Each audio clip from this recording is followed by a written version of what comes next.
चलिए, तो एक छोटे से ब्रेक के बाद हम फिर से मिले हैं और आज से हम शुरू कर रहे हैं हमारा केपी एस्ट्रोलॉजी।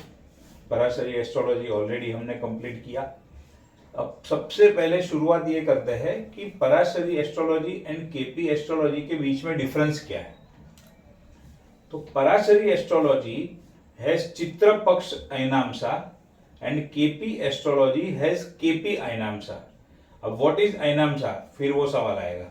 जिस पद्धति या जिस सिस्टम को यूज करके कुंडली बनती है उसको ऐनांसा कहते हैं। ये एकदम सिंपल लैंग्वेज में है। अब अलग अलग एस्ट्रोलॉजर ने कैलकुलेशन की भी अलग अलग पद्धति निकाली, बहुत डीप में गए, स्टडी किया, किसका कुछ रिसर्च है, किसका कुछ रिसर्च है। हम केपी एस्ट्रोलॉजी में कौन सी ऐनांसा यानी कि कैलकुलेशन की कौन सी पद्धति यूज करते हैं, केपी में हम केपी की खुद की एक ऐनांसा है उसी को यूज करते हैं, उसी की एक मेथड को यूज करते हैं। पराशरी के अंदर हम क्या यूज करते थे, पराशरी के अंदर हम चित्र पक्ष ऐनांसा यूज करते थे। अब वो सारी चीजें सॉफ्टवेयर के अंदर सब सेट है, कैलकुलेटेड है, तो इसके लिए आपको या मुझे कोई कैलकुलेशन करने की जरूरत नहीं है। ये देखिए यहाँ पे ऐनांसा लिखा है, उसके अंदर ये के.एस. कृष्णमूर्ति। अब जो हम केपी एस्ट्रोलॉजी पढ़ रहे हैं उसका फुल फॉर्म क्या है, कृष्णमूर्ति पद्धति। तो और कृष्णमूर्ति जी एक एस्ट्रोलॉजर थे जिन्होंने पराशरी को बेस लेकर उसमें फिर अपना दिमाग चलाया, क्योंकि उनको पराशरी से यानी कि वैदिक एस्ट्रोलॉजी से कुछ कुछ इवेंट उनके जीवन में ऐसे हुए जिनका उनको आंसर नहीं मिला कि भाई ये हुआ तो क्यों हुआ। पराशरी से यानी कि वैदिक एस्ट्रोलॉजी उसका आंसर नहीं मिल रहा है। फिर स्टडी करते गए, रिसर्च करते गए, स्टडी करते गए, रिसर्च करते गए और उन्होंने पूरा एक केपी एस्ट्रोलॉजी इन्वेंट कर दिया। तो उनकी एक कैलकुलेशन की पद्धति है। यहाँ पर देखो, ये दुनिया भर की अलग अलग पद्धति है। के.एस. कृष्णमूर्ति, फिर ये खुल्लर, फिर युक्तेश्वर, ये अलग अलग सब ऐनांसा दुनिया भर की है। केपी के अंदर हम क्या यूज करते हैं, केपी के अंदर हम यूज करते हैं कृष्णमूर्ति पद्धति, यानी कि उसकी खुद की ऐनांसा हम यूज करते हैं। उसमें भी दो है, एक ओरिजिनल केपी यानी ओरिजिनल जो है वो कृष्णमूर्ति जी ने जो बनाया था वो है, उसके ऊपर फिर रिसर्च हुआ और फिर उसके ऊपर रिसर्च करके अब कौन सी यूज होती है, यूज केपी न्यू ऐनांसा। अभी हमें कोई भी काम के लिए केपी न्यू ऐनांसा यूज करना है। अब ये एक इंपॉर्टेंट है, there is a difference of 6 कला इन केपी एंड चित्रपक्ष ऐनांसा। यानी कि अक्सर आप देखोगे काफी बार ऐसा होगा कि क्लाइंट ने आपको टाइम दिया 2:40, आपने उसको रेक्टिफाई किया। पराशरी के अंदर रेक्टिफाई करके समझो आपका टाइम आया 2:32, 2:32। तो केपी में क्या होगा, generally majority of the case के अंदर केपी में जो आप रेक्टिफाई करोगे वो 6 मिनट प्लस माइनस हो सकता है एज कंपेयर टू वैदिक, क्योंकि केपी एस्ट्रोलॉजी और डिटेल में जाके कैलकुलेट करता है। वो आज आपको समझ में आएगा कि केपी कितना डिटेल में जाके स्टडी करता है, कितना डिटेल में जाके कैलकुलेट करता है। केपी में जो है वो तो अभी तक का जितना इन्वेंट हुआ है, अब पिछले 3-4 साल से केपी से भी डिटेल में एक इन्वेंट हुआ है, वो मैंने स्टडी किया है, बट अभी उसका उतना चलन नहीं है, उतना प्रचलित नहीं हुआ है। इसके लिए हम उसको मैं अभी क्लास में नहीं करवाता हूं, बट मैंने खुद ने स्टडी किया है। कस्पल सब लॉर्ड इंटरलिंक, उसका एक ये नाम है, तो वो भी मैंने स्टडी किया। उसमें सेकंड्स के ऊपर पूरा खेल होता है, यहाँ मिनटों में खेल है। आप देखोगे प्रैक्टिकली आधे मिनट, 10 सेकंड, 50 सेकंड में पूरी कुंडली चेंज हो जाती है, और उसमें तो 1-1, 2-2 सेकंड के ऊपर चेंज होती है, तो वो उतना डिटेल में है। अब ये मैंने आपको क्यों बताया, मैं हमेशा क्या करता हूं, जब मैंने आपको एक बार बताया था पहले, जब मेरे पास कोई कुंडली आती है तो मैं पराशरी की हेल्प लेके बर्थ टाइम रेक्टिफाई कर लेता हूं।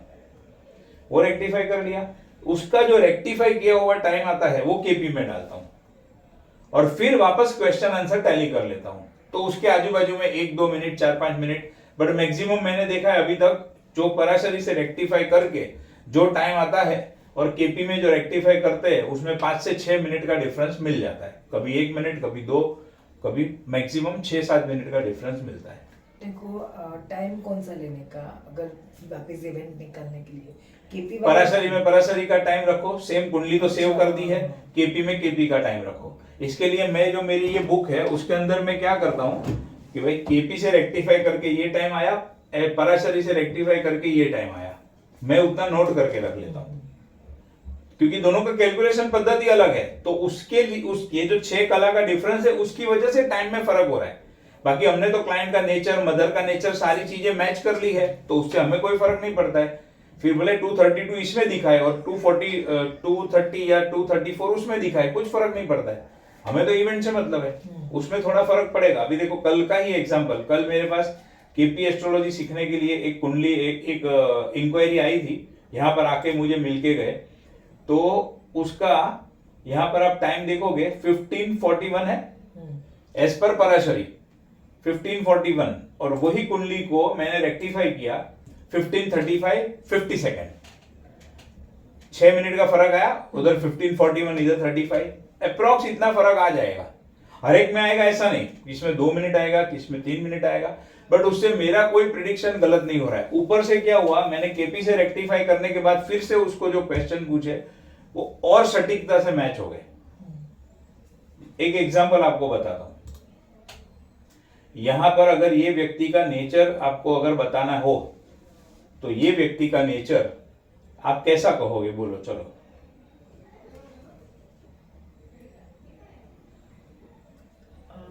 केतु बैठा है तो सबसे डिटेच है कि यानी सब अपना क्या बोलते हैं उनको, डिटेच रहेगा, अपनी दुनिया में रहेगा, हाँ। स्पिरिचुअल नेचर रहेगा, और जुपिटर की भी 5th दृष्टि है।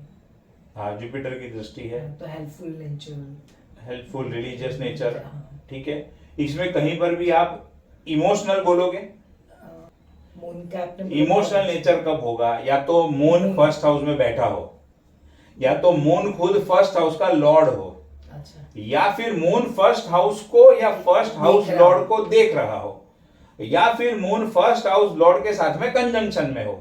ये 4 तरीके से ही इमोशनल नेचर बनेगा। बाकी कोई इधर वो उसकी राशि में वो इसको उसको, ये इसको देख रहा है, वो उसको देख रहा है, वो कुछ नहीं, ये 4 में से ही कोई भी एक पद्धति होगी तो इमोशनल नेचर बनेगा। इसमें इमोशनल नेचर कहीं पर भी नहीं आ रहा है, ठीक है। फिर मैंने रेक्टिफाई किया, मैंने रेक्टिफाई करके अब देखो यहां पर ये आ रहा है कस्पल सबलॉर्ड, अभी आज आप पढ़ोगे थोड़ा थोड़ा। कस्प यानी हाउस 1, उसमें मून आ रहा है, यहाँ पे लिखा हाँ मून, हाँ अभी इतना ही समझो ना, मून आ रहा है तो मिल गया कनेक्शन, फर्स्ट हाउस में मून, हाँ। और वो मैंने उनको पूछ के कंफर्म भी किया, वेरीफाई भी किया, is your nature emotional a lot, जो पराशरी में कहीं पर आ ही नहीं रहा था। तो आपने वही बोला था, आपने पराशरी और केपी दोनों निकाल के फिर उनके नेचर के बने, अच्छा। और पहले उन्होंने जो टाइम दिया था उससे मैंने पराशरी को रेक्टिफाई कर लिया। उसके बाद में रेक्टिफाई करने के बाद जब केपी का कुंडली बनाया तो मुझे और 2-3 चीजों के ऊपर डाउट आया कि ऐसा ऐसा है क्या, तो मुझे और पूछने थे उनको। फिर मैंने वो पूछा तो मुझे उसका आंसर मिला, और वो सब करते करते डिफरेंस कितना आया, पराशरी में 1541 अपनी टाइम बात वो चल रही थी, और केपी के अंदर आया 1535 50 सेकेंड्स। वो टाइम के ऊपर जाकर ये रेक्टिफाई हो गया। अब जो आपका सवाल था पराशरी, अब वो व्यक्ति मुझे पूछेगा पराशरी से कि भाई मैं कौन सा बिजनेस करूं, ठीक है, तो मैं इसके टाइम में कोई छेड़खानी नहीं करूंगा, इसको वापस 1535 बनाऊंगा, वो सब नहीं करूंगा, क्योंकि इसको 1535 बनाने से बाकी के मेरे डिविजनल चार्ट चेंज हो जाएंगे, उसका मुझे कुछ करना नहीं है, क्योंकि पराशरी की जो कैलकुलेशन की सिस्टम है चित्र पक्ष अयनांसा, उस हिसाब से ये परफेक्ट है, और केपी की जो सिस्टम है उस हिसाब से वो परफेक्ट है। आंसर दोनों का सेम आ रहा है, आंसर दोनों का सेम आने से मतलब क्या है। करोगे तो हाँ, इसमें भी ये आ रहा है और केपी में भी परफेक्ट। अब देखो आपको बताता हूं, इसमें D10 बिजनेस के लिए देखेंगे, 10th हाउस में कौन बैठा है, मर्क्यूरी कौन से घर का लॉर्ड है, 8th house astrology, okay clear. अब वही चीज केपी में, ये 10th हाउस, कस्प 10 यानी 10th हाउस, उसका लॉर्ड, उसका सब लॉर्ड, इसमें हम सब लॉर्ड देखते हैं कौन है, मंगल। अब यहां पर आप मंगल की लाइन में देखोगे तो 8वां नंबर आ रहा है, 8th हाउस, 8 नंबर दिख रहा है, 9 के बाजू में 8 लिखा है, और मंगल 8वें में बैठा है, तो 10 और 8 का कनेक्शन बन गया। उधर D10 में बना और इधर इसमें बना। अभी ये क्यों ऐसा है वो सब मैं आपको समझाता हूं, कनेक्शन दोनों बाजू से आ गया, मैटर खत्म। अभी देखो Parashari has 16 type of divisional chart जो हमने पढ़े, KP has only 2 chart, KP lagna kundli and KP भाव चलित कुंडली। अब ये समझ लो कि आज मैं थोड़ा सॉफ्टवेयर का भी आपको समझा दूंगा। ये राशि चार्ट लिखा है, ये rashi chart is exactly the same as per Parashari. D1 अपना D1 पराशरी को ओवरटेक करके कुछ नहीं कर सकते क्योंकि पराशरी बेस है। तो केपी ने यहाँ पर राशि के लिए कौन सा चार्ट लिया, अपना जो D1 पराशरी में है वो यहाँ पे लिया है। अब आपको पता है कि D1 चार्ट हमेशा कोई भी इवेंट का क्या करता है, इंडिकेशन देता है, कंफर्मेशन नहीं देता है। अब यहां पर कंफर्मेशन के लिए जो हम चार्ट यूज करते हैं वो यूज करते हैं भाव चलित चार्ट। ये भाव चलित चार्ट को केपी चार्ट भी कहा जाता है और भाव चलित चार्ट भी कहा जाता है, कस्पल चार्ट भी कहा जाता है। ये तीनों नाम है उसके, और उसका नाम केपी में जो है वो राशि चार्ट है, अपना पराशरी का D1। और ये अपना डिविजनल की जगह पे ये सिर्फ एक ही भाव चार्ट। हाँ, यहाँ पर खाली आपको फोकस करना है भाव चलित एंड राशि के ऊपर, दो ही चार्ट के ऊपर फोकस करना है और कोई चार्ट देखना नहीं है इसमें। केपी क्यों शॉर्ट में है, क्यों फास्ट है, उसका ये सारा रीजन है। बट फास्ट करने के चक्कर में अगर इसकी टेक्निकलिटी जब मैं आपको समझाऊंगा, ये कस्पल सबलॉर्ड फाइंड आउट करने में अगर आपने मिस्टेक कर दी तो सब गलत जाएगा, टोटल गलत जाएगा। पूरा खेल यहाँ पर कस्पल सबलॉर्ड, जो ये सबलॉर्ड लिखा है ना, पूरा खेल इसका है। Parashari has auspicious houses like केंद्र, त्रिकोण। केपी में ऐसा कुछ नहीं है, कोई त्रिकोण हाउस नहीं, कोई केंद्र का हाउस नहीं, कोई राजयोग नहीं, कोई धनयोग नहीं। केपी के अंदर ऐसे कोई भी अलग अलग हाउसेज नहीं है। 1 से 12 जो हमारे घर है वो 1 से 12 हमारे घर है। In Parashari planet gets exalted, debilitated, उच्च का, नीच का पढ़ा है ना पराशरी में। KP has no planet, KP में ऐसा कुछ नहीं है, कोई उच्च का न कोई नीच का, नथिंग, सीधा सीधा straightforward. Parashari has hundreds of yoga, जैसे हमने 3-4 तो पढ़े हैं, बालारिष्ट योग, धन योग, राजयोग, बाकी तो दुनिया वाले जो चलाते हैं शापित योग ने, पितृदोष ने, फलाना ढिकना। लेकिन केपी के अंदर ऐसा कोई योग नहीं है। सिर्फ और सिर्फ केपी के अंदर एक पुनर्फु नाम का योग है, और वो भी वेरी सिंपल। जब सैटर्न एंड मून का कनेक्शन बनता है तो ये पुनर्फु योग होता है, वेरी सिंपल, नथिंग एल्स, ज्यादा कुछ नहीं है उसका। इन पराशरी टू जज the result of the houses we give importance to the house lord. House lord को देखते हैं हम कि भाई शादी होगी कि नहीं, तो पहले क्या देखेंगे, 7th हाउस, फिर 7th हाउस लॉर्ड, ठीक है। केपी में हम क्या करते हैं, किसी भी घर के रिजल्ट को जज करने के लिए कस्पल सब लॉर्ड, हर एक घर का कस्पल सब लॉर्ड है, उसके ऊपर से हम पूरा जजमेंट लेते हैं। अब ये कस्पल सब लॉर्ड कैसे आएगा, आपके सॉफ्टवेयर में आप चेक करोगे तो यहां पर देखो कस्प लिखा है। कस्प मतलब भाव, हाउस, जो हम उसको पराशरी में कहते हैं, केपी में उसको कस्प कहा जाता है। कस्प, फिर साइन। अब क्या है साइन, मतलब स्कॉर्पियो, देखो SCO लिखा है, स्कॉर्पियो, यानी फर्स्ट हाउस का राशि कौन सा है, स्कॉर्पियो राशि, यानी कि वृश्चिक राशि। तो पराशरी के हिसाब से अगर आप देखोगे राशि चार्ट के अंदर, तो फर्स्ट हाउस का लॉर्ड कौन हो गया, मंगल, सिंपल है। और हम केपी में क्या, पराशरी में क्या करते हैं, मंगल को पकड़ के सारा प्रेडिक्शन करते हैं। व्यक्ति का अगर नेचर पता करना हो तो फर्स्ट हाउस में केतु बैठा है, जुपिटर देख रहा है, ये एक पार्ट हो गया। सेकेंड पार्ट, फर्स्ट हाउस का लॉर्ड है मंगल, मंगल बैठा है 9th हाउस में, तो उसको लेंगे। और 9th हाउस के साथ में मंगल के साथ कंजंक्शन में है मर्क्यूरी, जुपिटर, सूर्य, तो उस हिसाब से व्यक्ति का नेचर हम काउंट करेंगे। एकदम क्लियर। हम इसमें क्या करते हैं, केपी के अंदर हम फर्स्ट हाउस लॉर्ड को नहीं पकड़ते, वो हाउस लॉर्ड जो नक्षत्र में बैठा है। अब कैसा है, फर्स्ट हाउस, अब ओवरऑल फर्स्ट हाउस बोलो तो मान लो फॉर एग्जांपल फर्स्ट हाउस का मैं पराशरी में मुझे जज करना है, तो मैं ये फर्स्ट हाउस को इस तरीके से जज करता हूं। ओवरव्यू मैंने ले लिया, अब ये फर्स्ट हाउस हो गया। अब फर्स्ट हाउस का नक्षत्र लॉर्ड, यानी कि फर्स्ट हाउस का लॉर्ड और फिर उसका नक्षत्र लॉर्ड, तो मैं क्या करता हूं, इससे और छोटा पार्ट ऑब्जर्व करता हूं। हम इसमें एक स्टेप और आगे बढ़ते हैं, कस्पल सब लॉर्ड, यानी फर्स्ट हाउस का लॉर्ड नहीं लेंगे, फर्स्ट हाउस के लॉर्ड का नक्षत्र लॉर्ड नहीं लेंगे। आप समझे, लॉर्ड ये मतलब इतना, नक्षत्र मतलब इतना, हम लेंगे कस्पल सब लॉर्ड को। यानी फर्स्ट हाउस को जज करना है मुझे तो मैं इतना बाहर से जज नहीं करूंगा, और अंदर जाऊंगा, और अंदर जाऊंगा, यहां से मैं जज करूंगा। टू बी प्रिसाइज, आप वो क्राइम वाली सीरियल देखते होंगे तो आर्मी और वो लोग जो होते हैं जो सीक्रेट मिशन सब पार करते हैं, वो लोग ऐसा नहीं बोलते कि वहां पर जाके इधर से उसको उड़ा दो, परफेक्ट लोकेशन निकालेंगे। ये सिटी के अंदर, ये मोहल्ले के अंदर, ये पहले माले पे ये वाला घर है, उसको टारगेट करना है। परफेक्शन, एक्यूरेसी, मतलब टू द पॉइंट, एकदम शार्पनेस। तो ये चीज ये है। और मैंने जो आपको कहा कस्पल सब लॉर्ड इंटरलिंक, उसमें मैं इतने के ऊपर जाता हूं। अब ये इसका मतलब क्या हुआ, ये बाहर से मतलब अप्रोक्सीमेटली हमारा हो गया लग्न कुंडली, बर्थ चार्ट, जिसका अंदाजन हर 2 घंटे पे चेंज होता है। नक्षत्र D9 अपना, तो वो आपको पता है कि वो 12-15 मिनट पे चेंज होता है, 15 मिनट से लेकर 12 मिनट का उसका रेंज है। अब यहां पर क्या आ गए हम, सब लॉर्ड के ऊपर आ गए।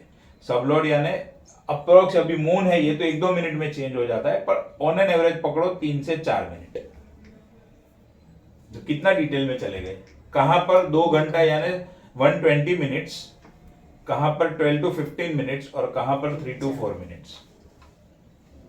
पिन पॉइंट एकदम एग्जैक्टली अंदर जाने के लिए। और ये जितना, जैसे ही मैं पिन पॉइंट गया उसके अंदर, तो क्या हो गया, क्लाइंट ने बता दिया मेरा नेचर इमोशनल है। अब इससे ज्यादा क्या करोगे, जो आपको पराशरी से नहीं मिलने वाला है। हाँ, इसका मतलब ये नहीं कि पराशरी का आंसर गलत है, क्योंकि उसको मैंने पूछा कि आपका नेचर शॉर्ट टेम्पर है। देखो उसमें मैंने उनको वापस क्या पूछा, are you also short temper, आपका नेचर गुस्से वाला भी है। रिप्लाई क्या आया, आई वॉज अ लॉट, मतलब एक समय पे बहुत गुस्से वाला नेचर था। तो अगर वो मंगल का एंगर वाला नेचर मिलाना है तो वो तो हमारा मिल जाएगा पराशरी में आराम से।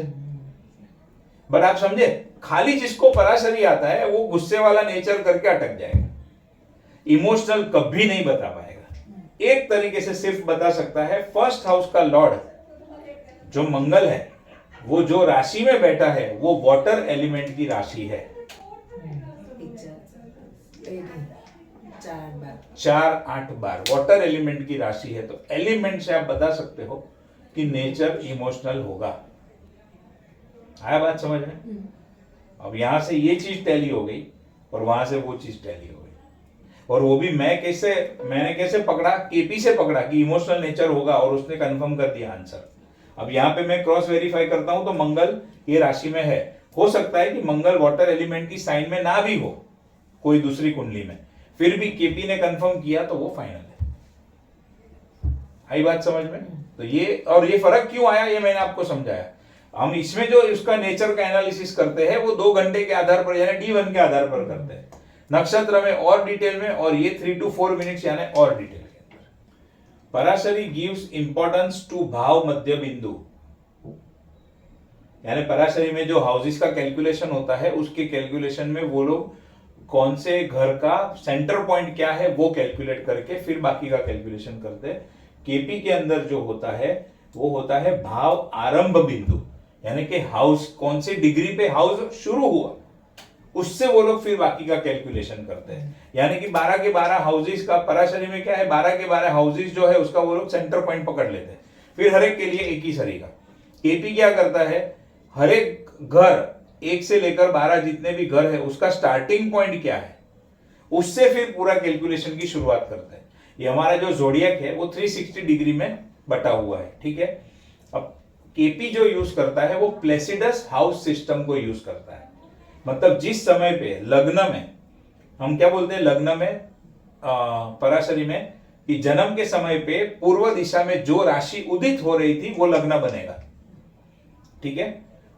केपी वाले क्या कहते हैं कि जिस समय पे वो जो बच्चे का बर्थ हुआ उस समय पे कौन सी डिग्री पे वो घर हाउस उदित हो रहा था वो उसकी शुरुआत होगी, एंड अकॉर्डिंगली 12 के 12 हाउसेस का कैलकुलेशन होगा। इसको बोलते हैं प्लेसिडस हाउस सिस्टम। ये देखो यहां पे डिग्री लिखी है, ये जो लिखा है ना ये डिग्री लिखा हुआ है। केपी की अपना फर्स्ट हाउस की शुरुआत, तो देखो फर्स्ट हाउस में फर्स्ट स्कॉर्पियो 22 डिग्री लिखा हुआ है, तो ये उसकी शुरुआत है और वो 22 डिग्री से पकड़ के फिर शुरू करता है।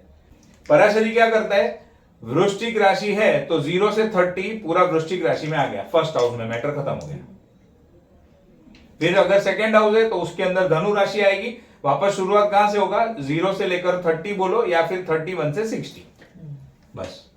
इसमें क्या होगा, 22 यानी 8 डिग्री वृश्चिक राशि की और बाकी की 22 डिग्री जो है उसको मिला के 30 वो धनु राशि की। और ये करने से क्या फर्क पड़ेगा, कौन सा प्लैनेट कौन सी राशि में कितनी डिग्री के ऊपर है, उस हिसाब से पराशरी एस्ट्रोलॉजी के अंदर और केपी की भाव चलित कुंडली के अंदर कभी कभी आप देखोगे प्लैनेट पूरा चेंज हो जाता है। अभी इसका एग्जांपल आपको यहां पर ही समझ में आ जाएगा। मैं अभी ये डिग्री निकाल देता हूं। देखो, अगर अपना D1 चार्ट देखो, मंगल, बुध, जुपिटर एंड सूर्य 9th हाउस में बैठे हैं D1 चार्ट के हिसाब से, पराशरी के हिसाब से। और वही सेम चीज आपको यहां पर भी देखने मिलेगी। राशि चार्ट D1 चार्ट है, मर्क्यूरी, मार्स, जुपिटर एंड सूर्य यहां पर 9th हाउस में वो बैठे हुए हैं। लेकिन जब आप भाव चलित चार्ट के ऊपर जाओगे, जो केपी का स्पेसिफिक चार्ट है, तो देखो मर्क्यूरी वहां का वहां रहा, बाकी के 3 प्लैनेट ने अपना घर चेंज कर दिया। अब ये घर चेंज क्यों किया, वो जादू की कुछ छड़ी नहीं है। घर चेंज इसलिए किया कि कैलकुलेशन में उन्होंने देखा एग्जैक्टली कि मंगल की कौन सी राशि कौन सी डिग्री है, सूर्य की कौन सी राशि कौन सी डिग्री है, जुपिटर की कौन सी राशि कौन सी डिग्री है, और उस डिग्री के हिसाब से वो कौन से घर में जाना चाहिए। और घर की डिग्री तो हमारे पास है यहां पे, देखो। फिर ये कैलकुलेशन पूरा होता है। जब मैंने केपी की सीखने की शुरुआत की थी तब ये सॉफ्टवेयर सब अवेलेबल नहीं थे, तो वो जो स्टार्टिंग वाले सर थे उन्होंने प्रैक्टिकली कैलकुलेट कर करके, हाँ, प्लस माइनस करके कैलकुलेट कर करके हम लोग केपी की कुंडली बनाते थे। तो पूरे 2.5-3 घंटे में एक ही कुंडली कर पाते थे। अब 2.5-3 घंटे में यहाँ पर 4 कुंडली हम कर लेंगे, क्योंकि कैलकुलेशन का पार्ट ही खत्म हो गया टोटल। बट ये मैंने सब सीखा है, इसके लिए मुझे इसकी टेक्निकलिटी पता है। मैं आपको ये नहीं समझाऊं तो भी कुछ फर्क नहीं पड़ने वाला है। आपको तो सीधा क्या सामने दिखता है उसे शुरू करो। आपके नॉलेज के लिए मैंने समझा दिया कि भाई ये पूरा कैलकुलेशन किस तरीके से है। पराशरी का जो अपना D9 है वो नक्षत्र बेस यानी पूरा चरण के आधार पे है। ये सेम चीज इधर है। और उसका जो D60 है पराशरी का D60 और अपना यहाँ का कस्पल सब लॉर्ड, वो दोनों सेम है। आई बात समझ में? मैक्सिमम एस्ट्रोलॉजर आज के तारीख में भी 95% एस्ट्रोलॉजर खाली D1 से प्रेडिक्शन करते हैं। अब आप मुझे बताओ, D1 से प्रेडिक्शन करके ठोक बजा के कुछ बोल सकते हो आप? जब तक आपको प्लैनेट की एग्जैक्ट पोजीशन पता नहीं है, यू कांट से एनीथिंग। चलो पराशरी करो तो पराशरी करो पूरा, लेकिन उसमें डिविजनल चार्ट तो देखो। डिविजनल चार्ट से पिक्चर क्लियर हो जाता है। रेक्टिफिकेशन एंड देन हर एक डिविजनल चार्ट को डिटेल में स्टडी करने से आप पराशरी में भी एक्यूरेट प्रेडिक्शन कर सकते हो, कोई दिक्कत नहीं। और वही चीज को यहां पर केपी में इस तरीके से जो हमने किया वैसे करेंगे तो हो जाएगा। फिर भी कुछ क्वेश्चन ऐसे हैं जो पराशरी से आंसर अच्छे मिलेंगे, एक्यूरेट मिलेंगे, जो केपी से नहीं मिलेंगे। कुछ क्वेश्चन ऐसे हैं जो केपी से एक्यूरेटली मिलेंगे, पराशरी से नहीं मिलेंगे। फिर से बोल रहा हूं, और तब आपको ये दोनों टेक्निक काम में आएगी, जिससे बहुत बढ़िया प्रेडिक्शन एंड एक्यूरेसी के ऊपर आप आगे बढ़ सकते हो।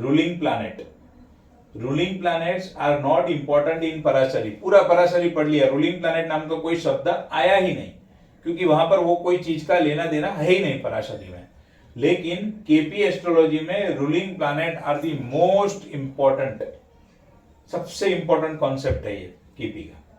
इन Parashari prashna kundli there is no seed system. Parashari से आपको प्रश्न कुंडली करनी है। प्रश्न कुंडली पराशरी से कैसे होती है? आपने अभी मुझे प्रश्न पूछा, अभी के अभी जो कुंडली बनी वो बन गई, मैटर खत्म, और फिर उसी के हिसाब से बाकी अपना सब सेम है। लेकिन केपी के अंदर क्या है? प्रश्न कुंडली has seed system, that is most important. Seed मतलब हम क्लाइंट के पास से एक नंबर लेते हैं। जो राजेश भाई यहाँ पर आए थे शेयर मार्केट का वो क्वेश्चन पूछने के लिए, उन्होंने मतलब मैंने उनको पहले बोला भगवान का नाम लो और बाकी देखो, ये इस तरीके से पूरे कॉइन बना के रखे मैंने। इसमें क्या होता है 1 से लेकर 249 तक ये सारे कॉइन्स है। और जब क्लाइंट क्वेश्चन पूछेगा, क्वेश्चन पूछ के फिर उनको कहना है कि आप ये पोटली ऐसे रहेगी, अब इसको शफल करके अंदर से एक कॉइन निकाल के दो। अब ये एक कॉइन निकालने का पर्पस क्या है, क्लाइंट के मन में कभी कभी कोई नंबर कोई फिगर चल रहा होता है, आप उसको डायरेक्ट भी पूछ सकते हो कि भाई 1 से लेकर 249 में नंबर बताओ। कोई अपनी बर्थ डेट बता देता है, कोई वाइफ की बर्थ डेट बता देता है, कोई बच्चे की बता देता है, उस टाइम पे कैलकुलेशन में कुछ चल रहा है वो बोल देता है, बायस नंबर नहीं आना चाहिए। इसके लिए वो सब अवॉइड करने के लिए मैंने ये सिस्टम रखा है, झंझट ही नहीं, आप कॉइन निकाल के दे दो, मैटर खत्म। इसका डिटेल तो हम प्रश्न कुंडली करेंगे तब करेंगे, बट इसको क्या बोलते हैं, सीड, यानी बेसिकली क्लाइंट के पास से एक नंबर लेना है, क्वेश्चन पूछेगा, नंबर लेना है, फिर उसके हिसाब से कुंडली बनानी है। तो फिर ये 249 पे क्यों अटका 249? हाँ, वो प्रश्न कुंडली आएगी तो मैं आपको समझाऊंगा कि 249 पे ही क्यों अटका। और इसमें प्रश्न कुंडली में देखो और चीज, चलो सवाल पूछते हो तो मजा आता है ऐसे तो।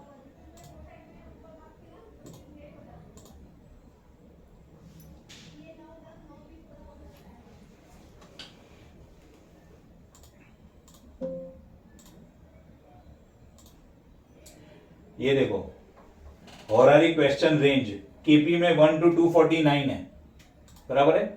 लेकिन जो मैंने आपको कहा ना कस्पल सब लॉर्ड इंटरलिंक, उसमें 1 से लेकर 2193 तक है, वो पूरा अलग सिस्टम है। और ये क्यों 249 है वो मैं आपको समझाऊंगा, वो अपना प्रश्न कुंडली का डिटेल में वो टाइम पे लेंगे। In Parashari there are too many rules and they are also very complicated. जिस तरीके से मैंने आपको समझाया है वो तो फिर भी इजीएस्ट वे है, बाकी जो अलग अलग तरीके से ये बुक में सब लिखा है और आप वो पढ़ोगे तो आप छोड़ दोगे पराशरी, वो मैं गारंटी से बोल सकता हूँ।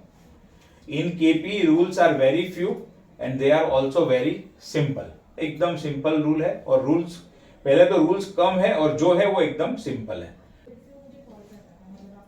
The difference between north Indian chart and south Indian chart. ये जो चार्ट हम इस तरीके से देखते हैं, हम जो हमारी रेगुलर कुंडली बनाते हैं वो हम नॉर्थ इंडियन सिस्टम यूज करते हैं।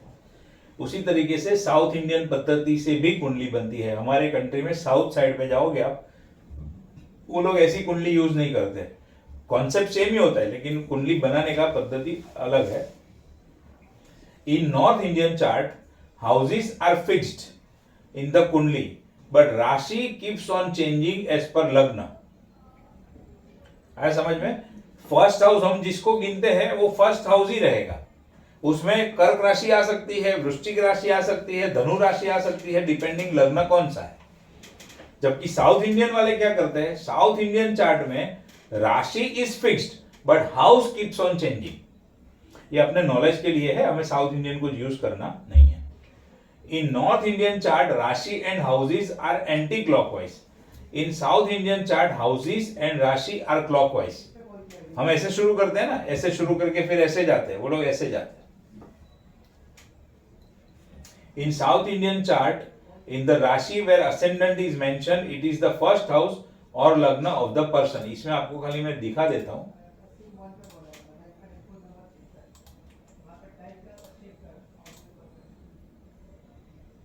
ये देखो यहाँ पे सारे ऑप्शन है, south Indian chart, south south south सब लिखा है, ठीक है। अब इसको मैं इधर पे खाली एक साउथ इंडियन का करूं, ये जो चार्ट बना ये पूरा साउथ इंडियन टाइप का चार्ट है। और इसमें यहाँ पे जहां पे असेंडेंट लिखा है ये उसका फर्स्ट हाउस हो गया, और यहां से फिर पूरा शुरुआत होगी। हमें इसमें कुछ लेना देना है नहीं, क्योंकि हमारी जो प्रेडिक्शन दोनों का सेम ही आएगा। हम इस तरीके से जाते हैं, वो लोग उस तरीके से जाते हैं। इसमें लगन ना, ये जो केपी का और पराशर का लगन तो सेम ही रहेगा दोनों का। राशि चार्ट में सेम रहेगा, भाव चलित चार्ट में चेंज हो सकता है। ये राशि चार्ट जो है अपना D1 का और इसका वो सेम रहेगा, लेकिन यहाँ पे 8 नंबर के बदले 7 भी हो सकता है, 9 भी हो सकता है, ये चेंज हो सकता है। इसके अंदर भाव चलित चार्ट के अंदर एक राशि 2 बार रिपीट भी हो सकती है, और यहाँ पर राशि चार्ट में एक राशि एक हाउस के अंदर आ गई, मैटर खत्म। यहाँ पर वो देखो इधर इसमें ही आ गया, लो 7 नंबर 2 बार दिख रहा है आपको, 7 नंबर 2 बार आया यानी उसके सामने वाली एक राशि गायब हो जाएगी। अब देखो 1 नंबर की राशि 2 बार आ गई दो बार आया। और 7 नंबर की राशि 2 बार आ गई, 2 3 4 5 6 नंबर की राशि गायब हो गई। और ये क्यों हुआ, जो मैंने आपको अभी समझाया कि हमारा जोडिएक 360 डिग्री का है, उसके हिसाब से फिर जब इसमें जब जन्म हुआ होगा वो टाइम पे पूरा कैलकुलेशन करके जो घर की शुरुआत जहां से हुई उसको कैलकुलेट करते करते करते करते करते हम लोग पहुंच गए, तो 6 नंबर की राशि में कोई घर आया ही नहीं, इसके लिए वो गायब हो गई। अब ये मोस्ट इंपॉर्टेंट पार्ट है, इसमें अक्सर गलतियां करोगे आप शुरू में, ध्यान रखना।